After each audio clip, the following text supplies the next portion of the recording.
Hey everybody, can you hear me okay? Thanks for coming, and thank you, John, for inviting me to give the talk and to do the show. It's a real pleasure. I think your gallery is beautiful.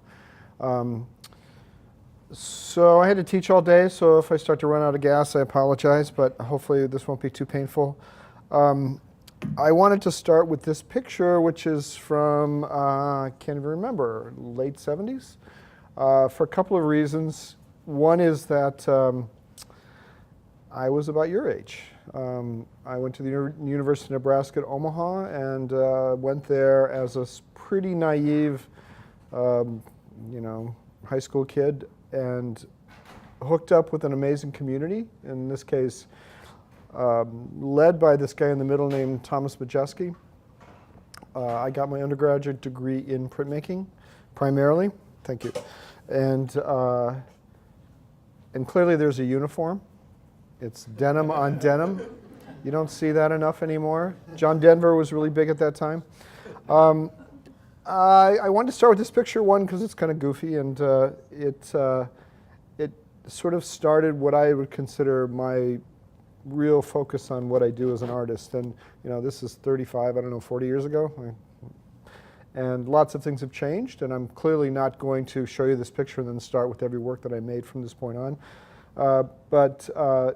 I think a lot about my influences and things and people and sources that have kind of fed my practice, and I want to talk a little bit about that.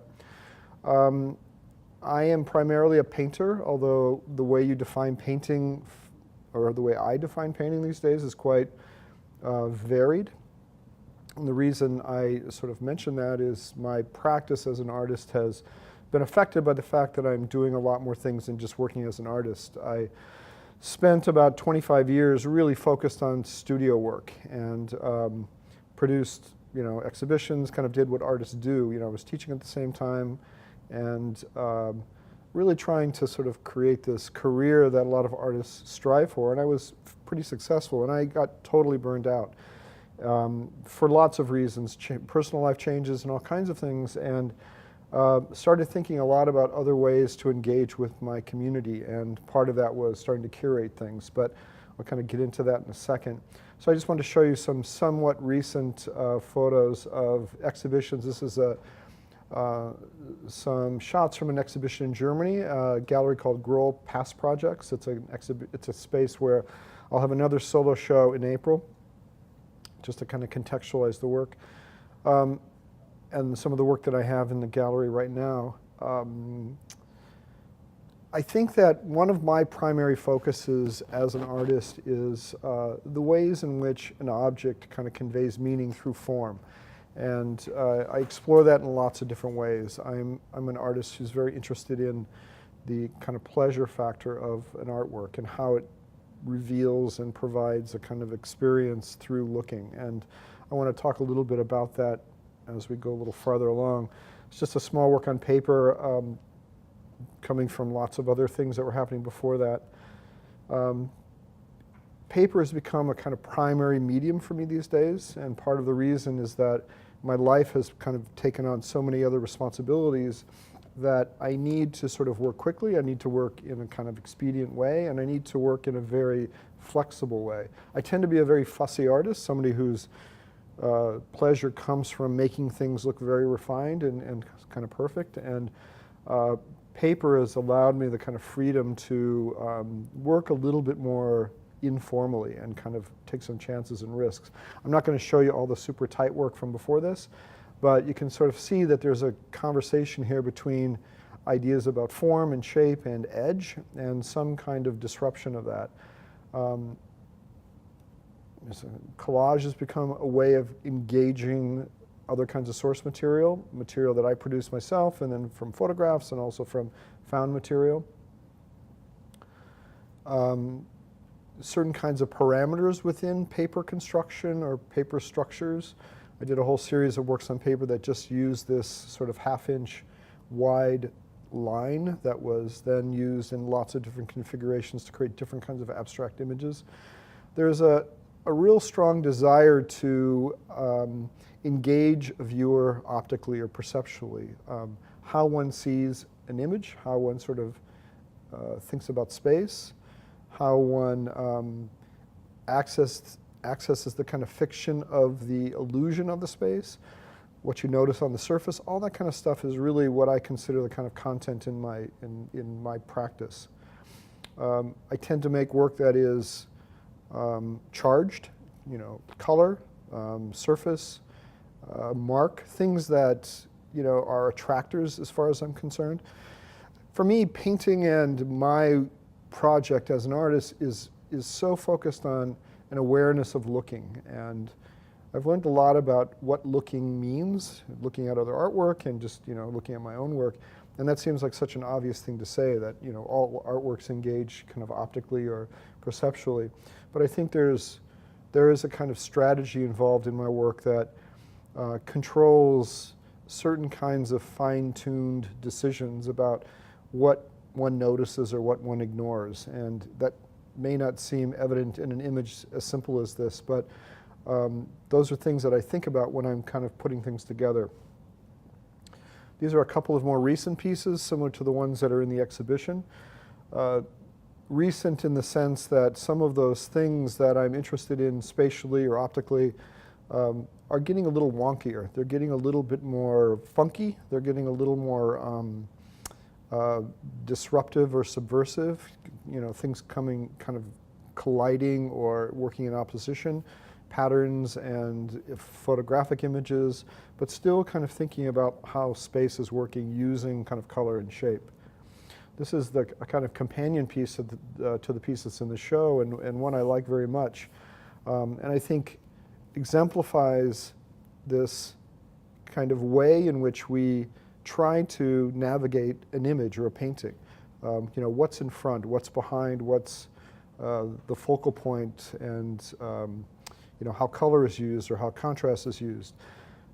It also includes a kind of device that I often have played with in other work with it, which is this kind of simple edge frame, which is just on the flat surface of the canvas.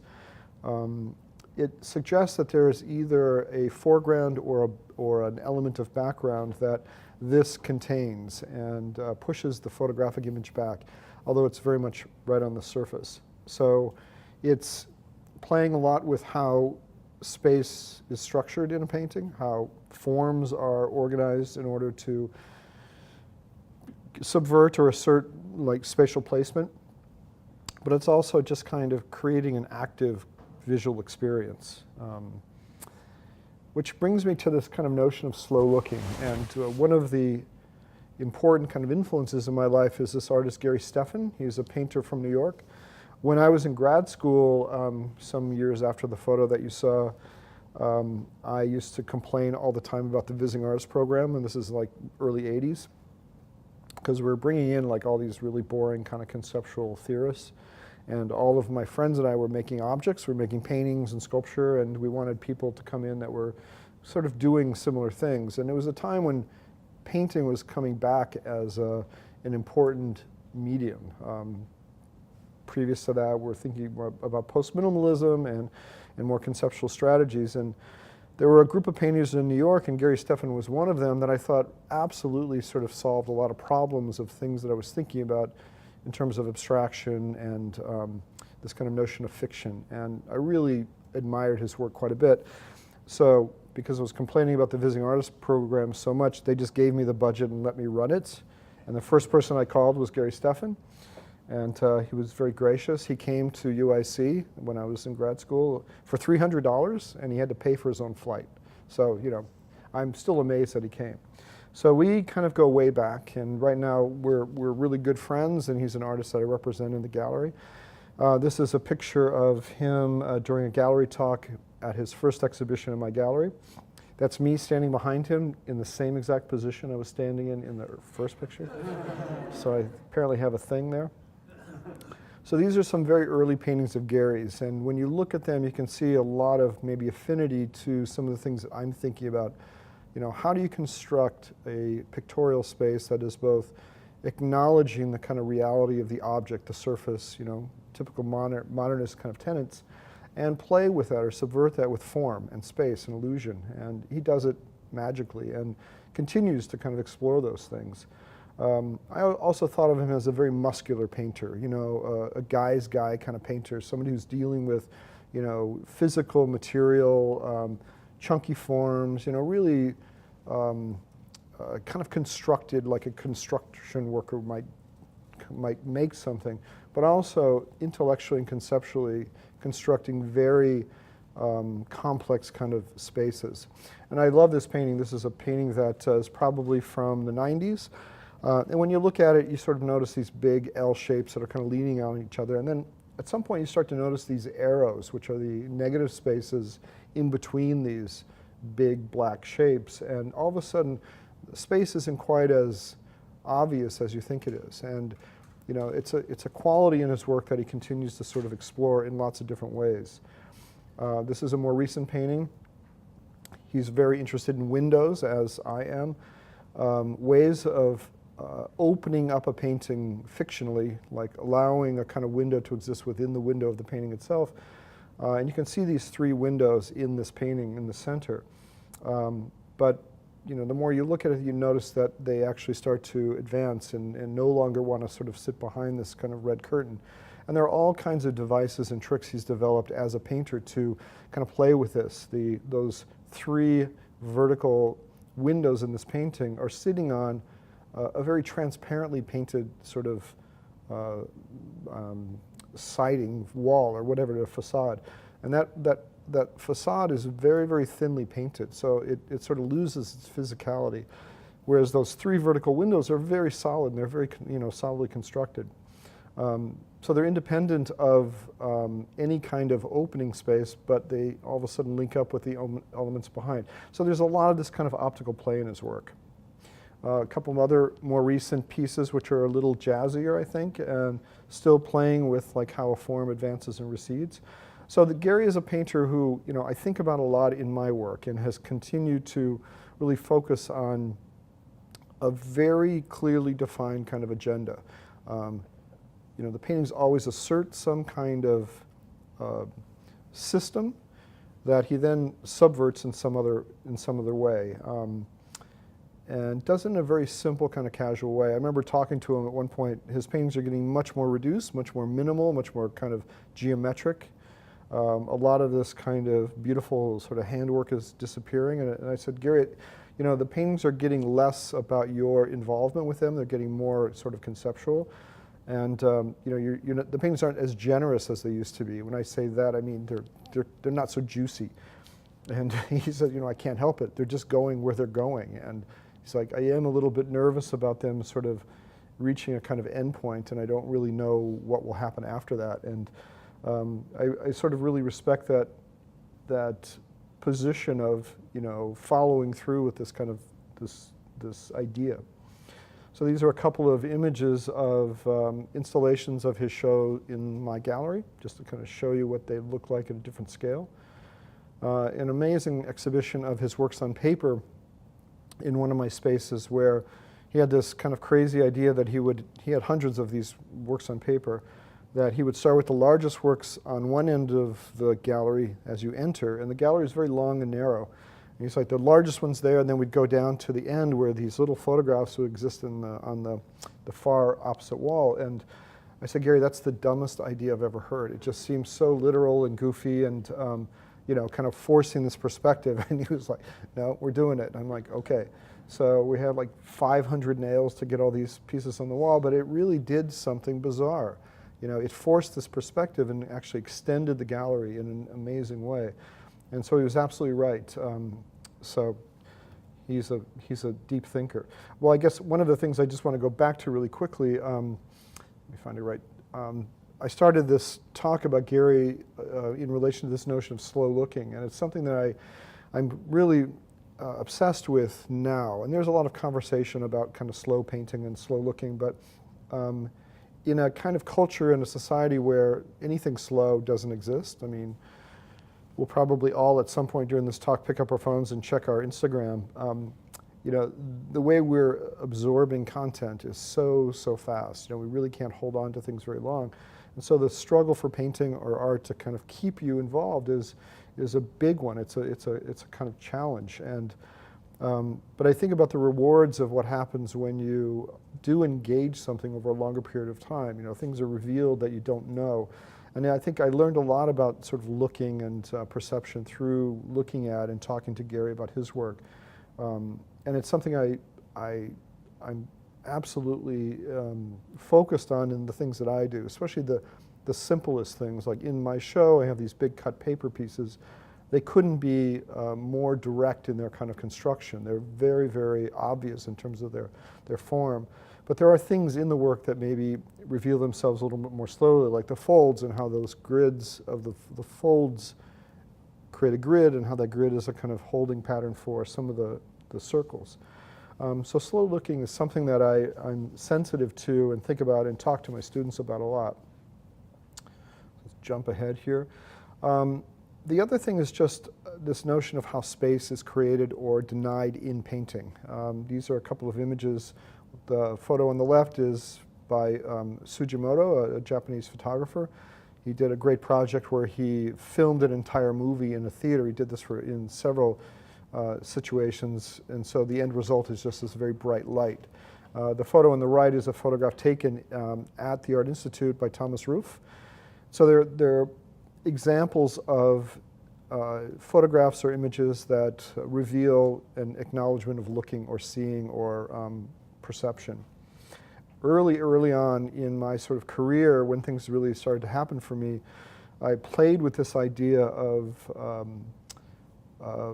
how to both acknowledge a kind of physicality of an object, the physicality of the painting, but also switch that with some high level of illusion. I mean, this couldn't be more different from what I'm doing now, but I got really involved with drapery as a kind of device for obstruction or covering, or a kind of trigger for desire, like the desire to see what's behind it, and use that in relation to sort of more modernist tropes like these kind of flat rectangles.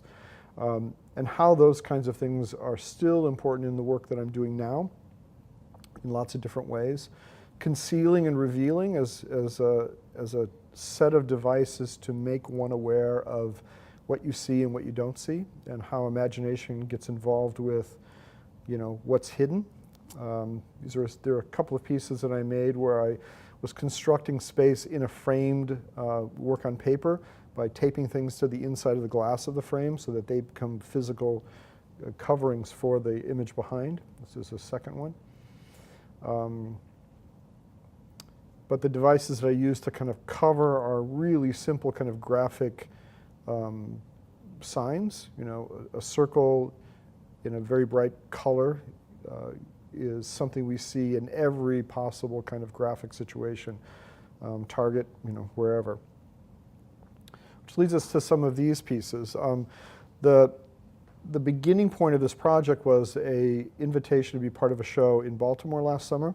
And the invitation was like, you're going to be in this group show? And it's like, oh, that sounds great. We want you to do something you've never done before. Like, all the artists are doing something they've never done before, which is like, you know, really scary, because you're, you know, one, you're not really confident about what you're going to be doing, and also you have no idea what the heck you're going to do. But I had been using these sheets of just colored pastel paper, like the ones you see in the show, and cutting these circles out to make this work. And I had all these sheets of paper with holes in it and started playing with layering them. And all of a sudden, the physical layering of the paper to reveal the color of the paper behind, and then putting more stuff on top, you know, seemed to, in a very simple graphic design sense, kind of play with some of the more complex things that I was working on before. They also represent a lot of what I do as an artist, which is kind of produce kind of projects or series or bodies of work that really focus on a particular kind of agenda, but there may be something happening at the same time that feels quite different. I got really involved with these. I'm very interested in kind of mid-century and 60s and 70s design, especially Swiss design, graphic design. And there is a strong interest in, based on the Bauhaus kind of system, simple kind of geometric structures to kind of create some kind of activated composition. So they definitely relate to that. The other thing about these pieces is that they have very tight parameters. They were limited to the paper that I was part of that kind of this package, this color paper, or what am I trying to say? This company made this paper at this size. Lots of different colors, that's all I could use. I could cut out the paper to make these circles, so I could layer it. I could put more pieces on top. Occasionally I could create another kind of pattern out of that same kind of system, but I really limited it to a set of very tight parameters, so I could kind of squeeze as much out of it as possible. And these paper clips, which are both functional and also a kind of playful inclusion of something that is provisional or kind of not taken too seriously. So the tight parameters of these gave me lots of room to kind of try things out. The other thing I am aware of and think a lot about and am inspired by another artist's work is the notion of form or making and how it leads to meaning. I mean, there is this adage, form carries meaning forward, and I think about that quite a bit. One artist that I talk to my students about a lot is the painter Pat Steer, who's based in New York. She did an incredible series of paintings that may be ongoing still to some degree, that were all based on waterfalls or water in general. And I think about the importance of this body of work on lots of levels. One is that it's so unencumbered by the unnecessary, and that's something that as I get older I desire more and more. This notion of what's unnecessary shouldn't be in the work, that it should absolutely be gone, and this is a good example of that. The painting is limited to simply a dark ground and then this white paint that you put on top. The subject in this work is water or waterfalls, and her form in this case is paint that is basically the same consistency and the same quality as her subject. So the distance between her subject and the way she kind of addresses it is extremely narrow, and I think about that all the time too. Like we're constantly trying to process, mediate, render, represent our subject instead of actually using the subject itself. And that it's so clean and efficient, and in her work I think that her form is where her meaning comes from, and there's so many aspects of her form, the paint itself, that link directly to her subject. The fact that gravity in some ways makes her painting is so related to how water works. But also it's about so many other things. The meaning that comes out of this work is not just like, oh, this is a waterfall. It's, you know, all of the amazing sort of association to water, healing properties, you know, sort of power, you know, danger in some ways, light, all kinds of associations come out of, you know, the way that she's kind of limited her project so much. So these are a couple of examples of her work. If you're not familiar with Pat Steer, or these are interesting to you, I'd look them up. You know, she's a painter who's now in her 70s, maybe getting close to 80, who's absolutely still kind of breaking new ground in painting. And there's something that, you know, we think a lot about, or we talk a lot about labor in work as a kind of a way to acknowledge value. And these are very fast paintings. You know, this painting here probably took 5 minutes because it's 4 moves or 5 moves or 10 moves. And the result is something, you know, that is in some ways out of her hands, but maybe even more powerful.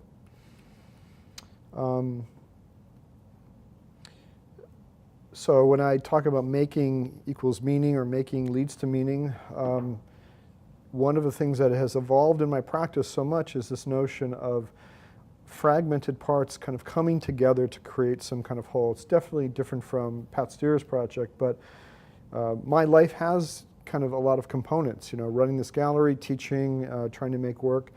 So I literally take these fragments of my kind of experience and use material as a kind of conduit to kind of express those things. So the point is that a lot of the work is made up of lots of pieces that kind of come together in different ways, and this is a good example of it. I'm a big assembler. I'm also a kind of arranger, a kind of curator. So often when I make work, it's using those kinds of analogies as ways of making decisions about how things are organized in a piece. So that you're looking at a painting that's on Yupo paper, which is a kind of polyester synthetic paper that has been scored and folded around a panel, so it looks like and feels like a painting. All the visual elements are sort of collaged on and painted elsewhere and sort of arranged. Part of my fussy character is that I like to have a lot of control. So if I can make something and sort of place it and see how it feels, I feel like I'll have a better result rather than putting something down with a brush and then kind of painting over it. These are a couple of recent pieces.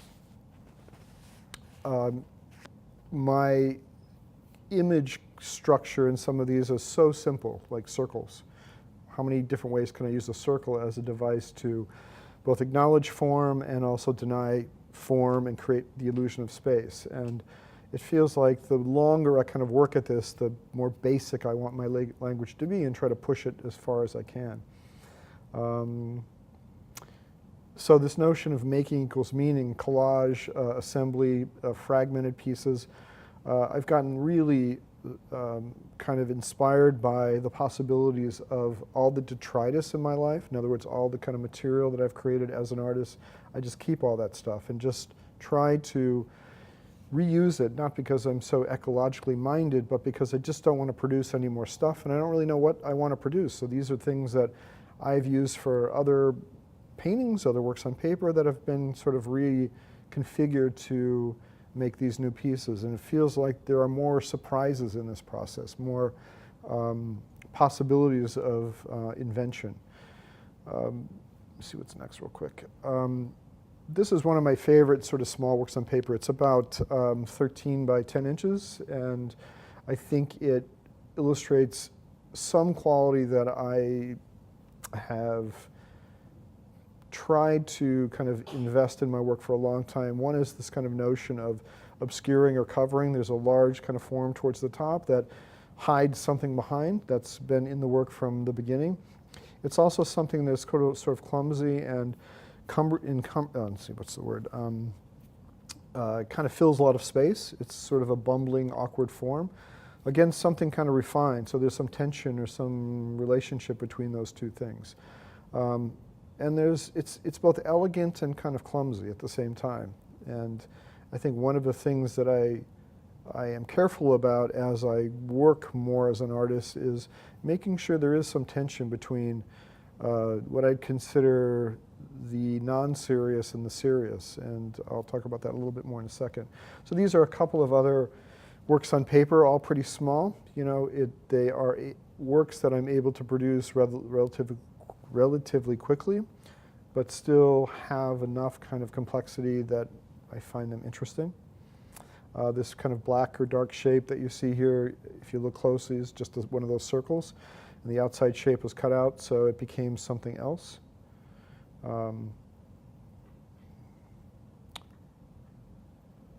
Circles, more circles. Sorry. The next thing I want to talk about, because I consider the work that I do as a painter or a collagist or work on paper guy, is this notion of kind of curating the composition or organizing in a particular way that is sensitive to presentation or kind of harmonious composition, is this notion of display or presentation. I'm super interested in how that relates to looking and perception and seeing. You know, so much of what we are exposed to has been presented for our benefit. You know, it doesn't matter what it is, signage, billboards, you know, TV advertisements. And so that structure of kind of like putting something in your face and how it relates to, you know, the art world or painting, which is something we're like, oh, that's okay if that's displayed, but, you know, advertising is a little too intrusive. You know, all those kinds of systems getting kind of messed up and mixed together are very interesting to me. And one of the artists that I think about in relation to this is, he's, I guess, a Polish artist who spent a lot of time in Paris. His name is André Cotteray. So we're talking the 70s, late 60s, early 70s, when what was happening at the time was a desire to kind of de-objectify art, or sort of take the object out of art and kind of create work that was more time-based, definitely more conceptual. And there were a group of artists called Situationists that André Carteret was very interested in becoming part of.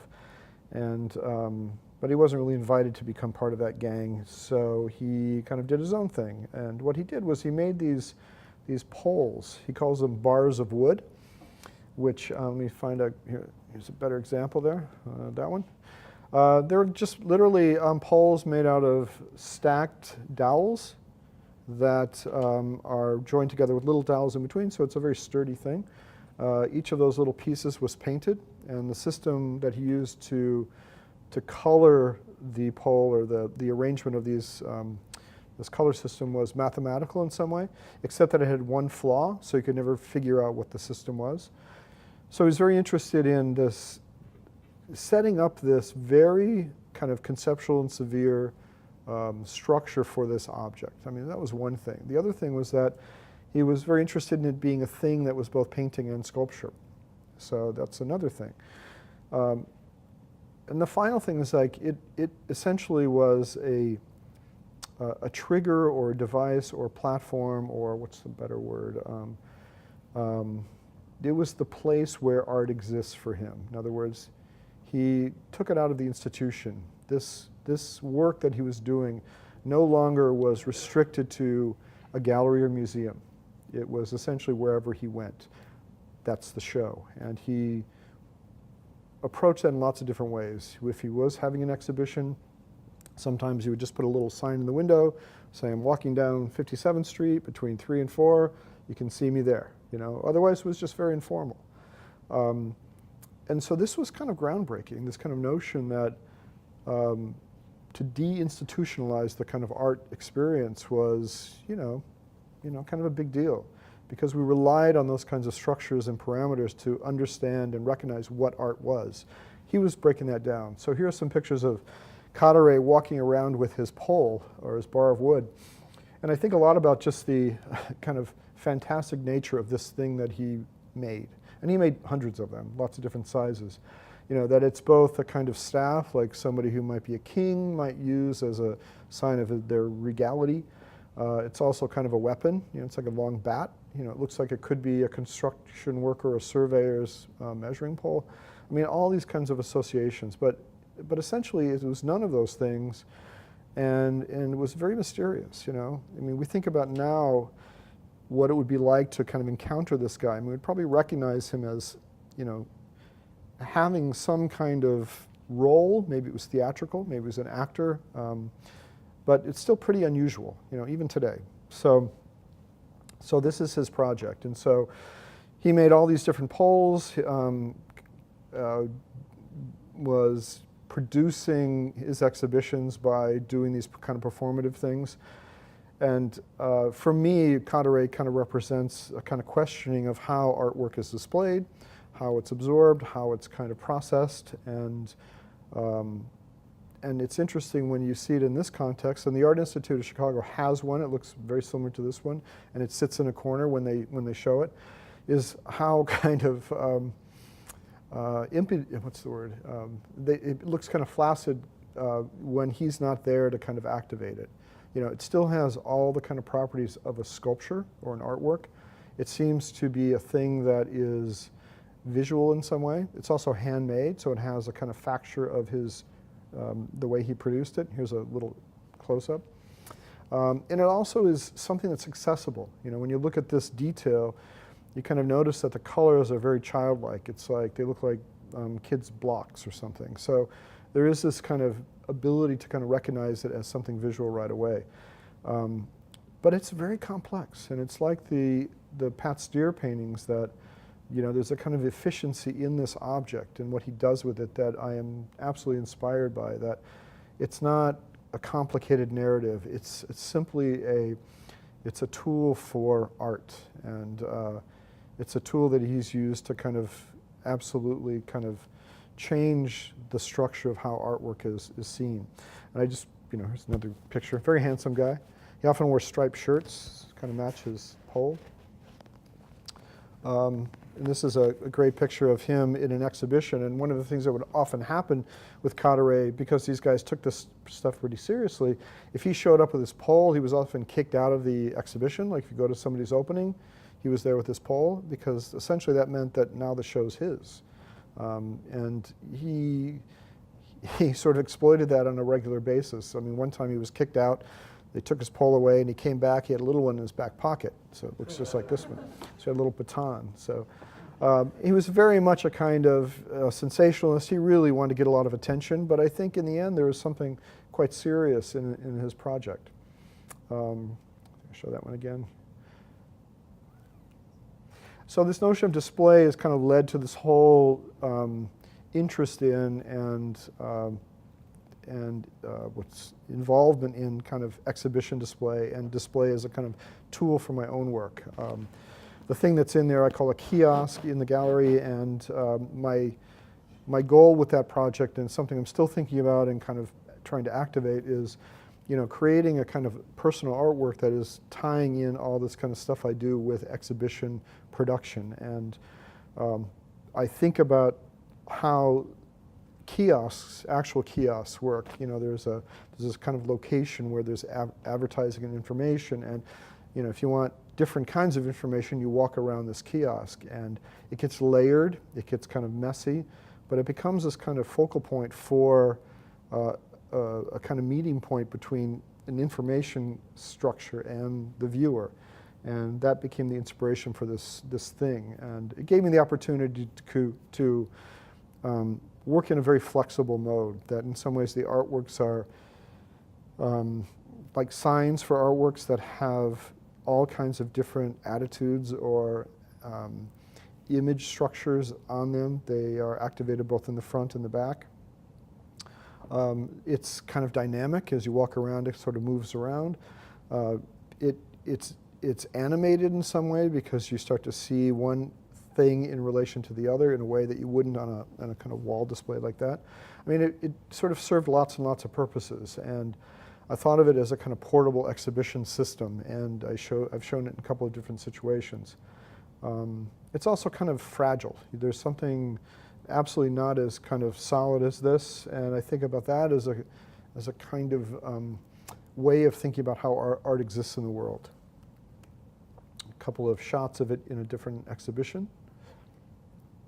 And one of the pieces that isn't in the show or on that piece, and how it was constructed to be seen on both sides.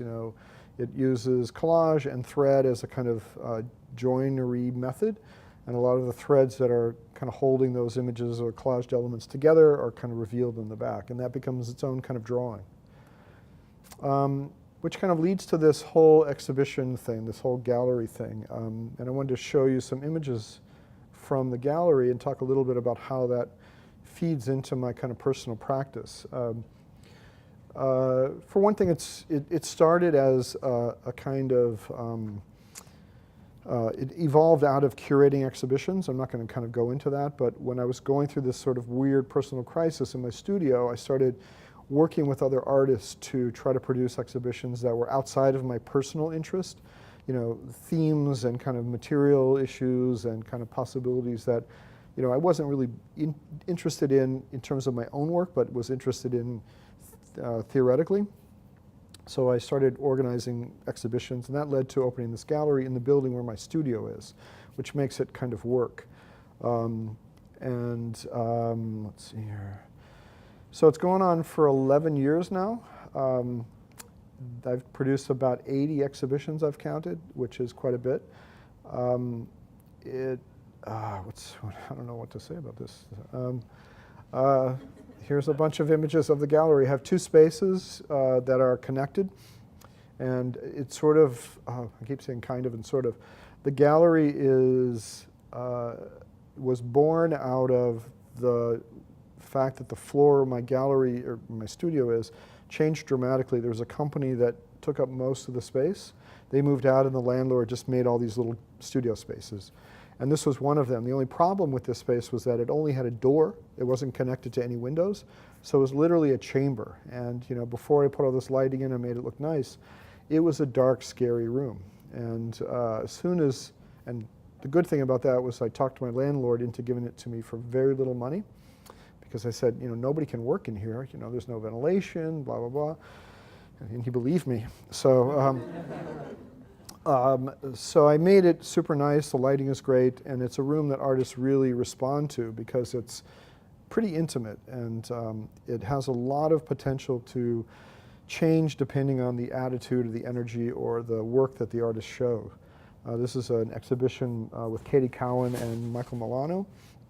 Here's the same room, like packed full of people and stuff. An exhibition by Jason Pickelman, who's a graphic designer and artist in Chicago. Another shot of the same room.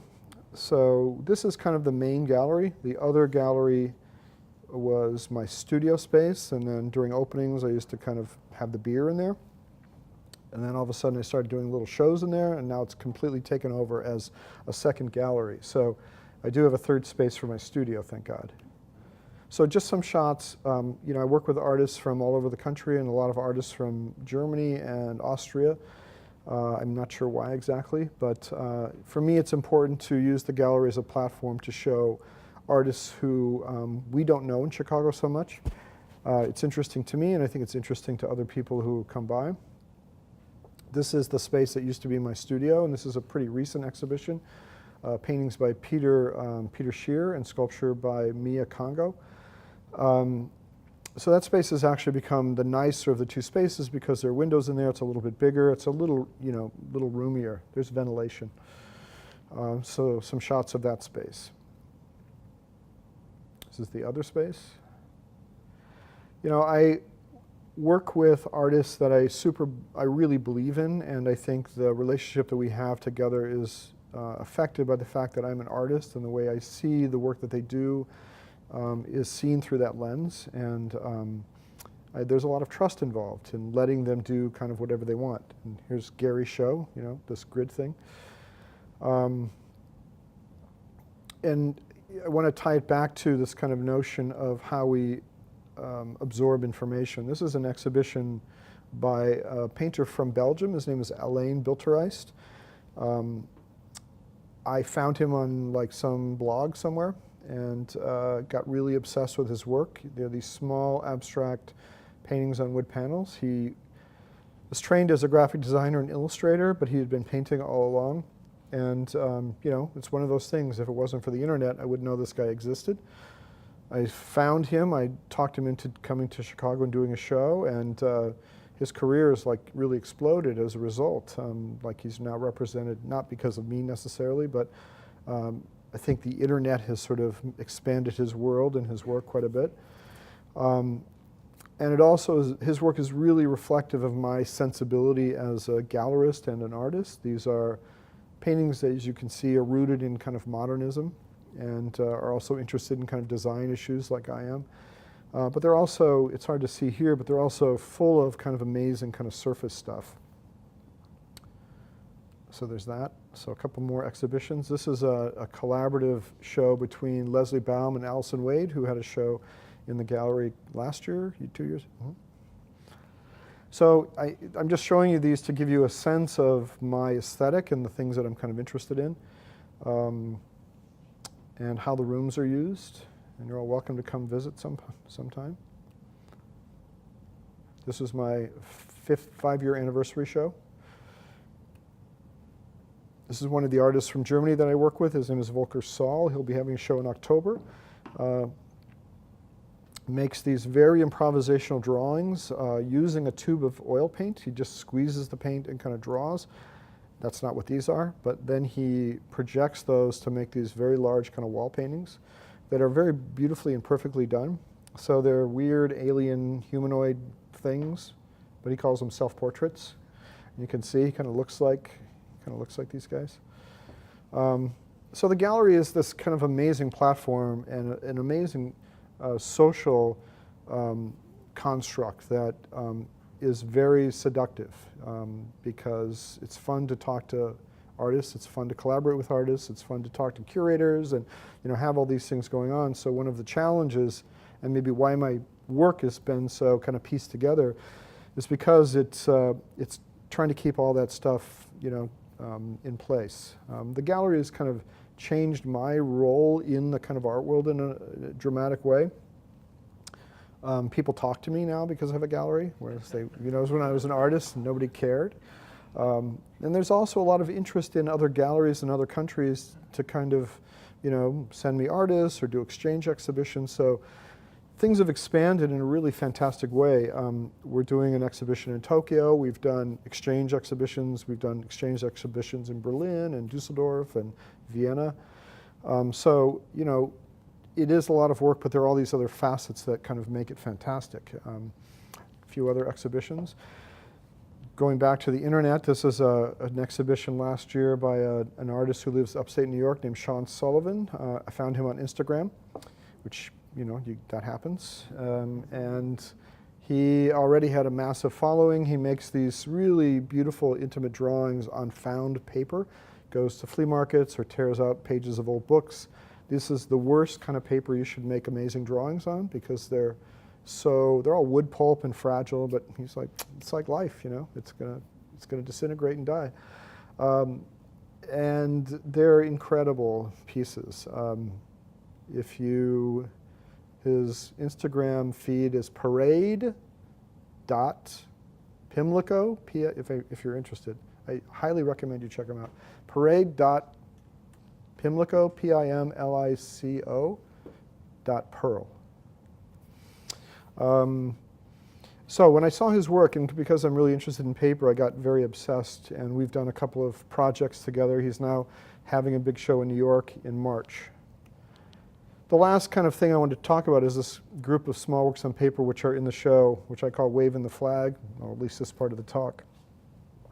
I mean, we're all faced with this dramatic political and cultural shift last November that forced us all to think about, well, we're still thinking about this, but like how to deal with this stuff, like all these kinds of changes, this the shift in attitude and this kind of the opening the door of this pervasive kind of sensibility that wasn't always positive.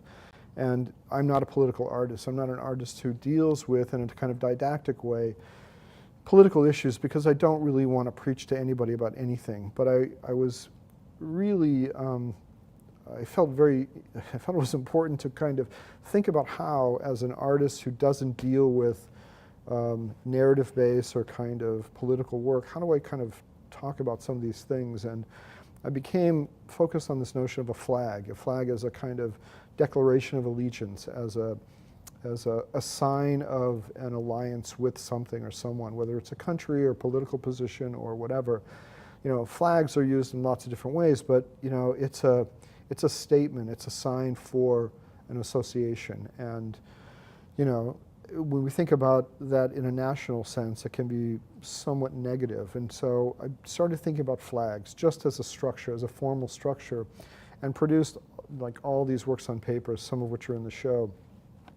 Flag has two kind of main things. It has the kind of fabric thing that when the wind blows, it kind of, goes out perpendicular to the pole, and it has this pole, which is the kind of stabilizing, kind of static thing where the flag kind of, waves from.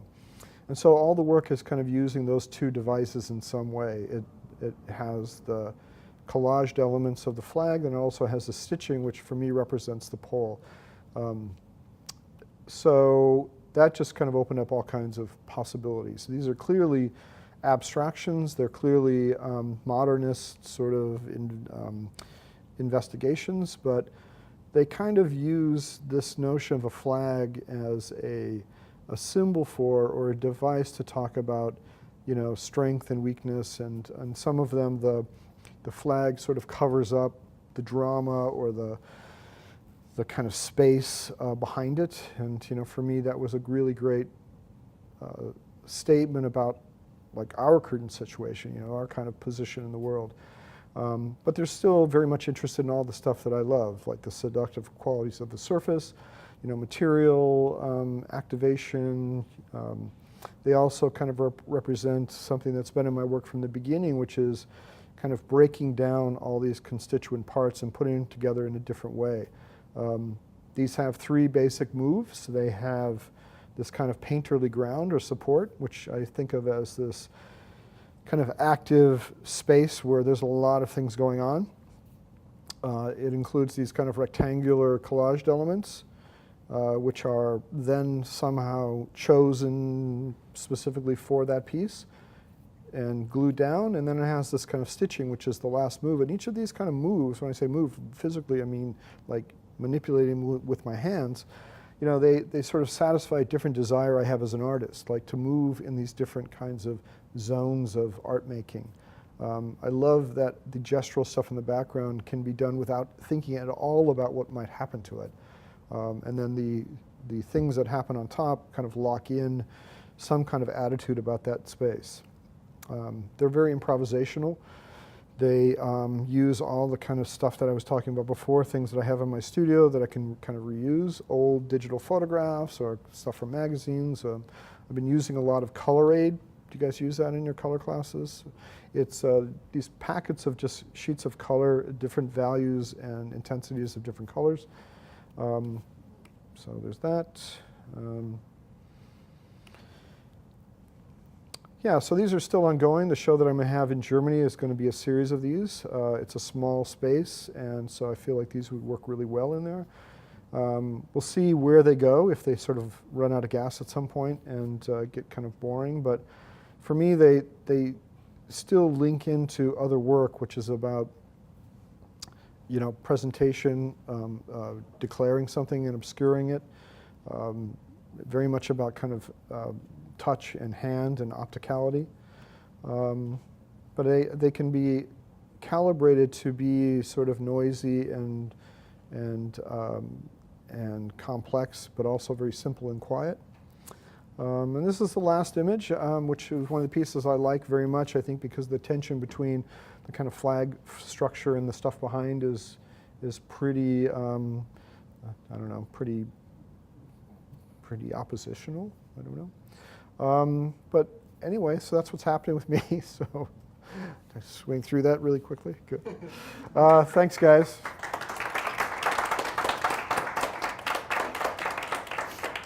Any questions?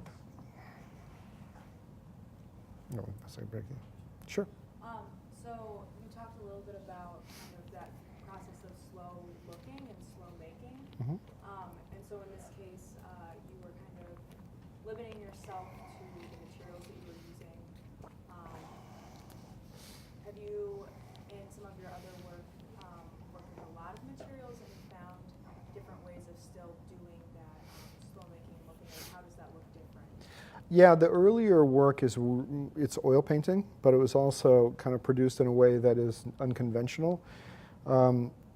You know, getting into work that it would just drag things on a little bit too much. But the way the surface was produced kind of created this amazing kind of vaporous quality that, you know, was both atmospheric but also very complex.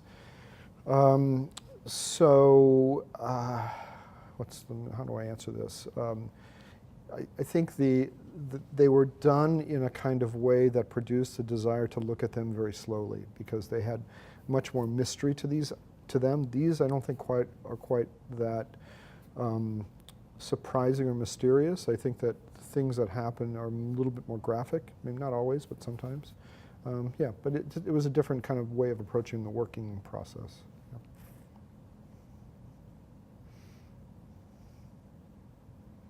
Well, thanks. Yep. So there's like maybe a more immediate or a more tactile quality to some of these, where like you have a sense of the material, but let's say the piece where the sheets are hung on The kiosk thing, yeah. Thank you. Like a lot of those I noticed have this kind of, like you think you see something that you're not seeing, right? There's a scan involved or a Right. brush mark that's actually not there, right? And so it has this sort of slipperiness optically, right? I don't know if that's where that kind of plays into the idea of like you're playing with surface in both, right? But one is kind of slippery and one is very tactile. I don't know. When you say slippery, I think you mean sort of fake. Yeah. Yeah, absolutely. Yeah, it's not. It's not. Yeah, it's not made by one's hand exactly. And I think that device for presenting work is perfect for that, because it is hovering between, you know, a sign for something and an actual thing. And so the work, most of the work in there is kind of including a little bit of both. But these are very physical, I think. These are, even if it's a collage thing from a magazine or whatever, you know, it becomes an object. It becomes part of a surface element in relation to something else. Yeah, I mean, with these especially, the stuff that's happening behind the kind of collage things is getting way crazier and way sort of more physical as a way to kind of create more tension between that and the kind of more geometric thing. So, yeah, you know, and the big cut pieces are, you know, they kind of quiet that down a little bit. It's pretty clean and kind of precise. So, different kind of project. Yeah. No, go ahead. But I was just gonna say, like, it's interesting to note that the one that's more participating in kind of form of advertisement, right?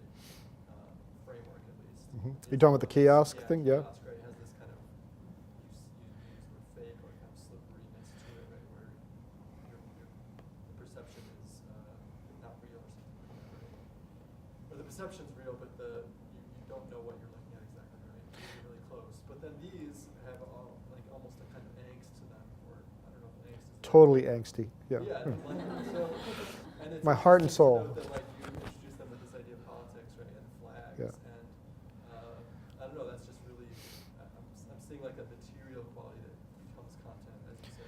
Yeah, well, I think. Making equals, Yeah, I think the thing with the kiosk is that it's hard for any of that work to be autonomous and to sort of have its own identity because it's always in relation to the other pieces. And so it kind of, you know, if it got really sort of serious and like some of the qualities of these, I feel like it just wouldn't make sense there. So almost having a print of a thing seems to make more sense to me.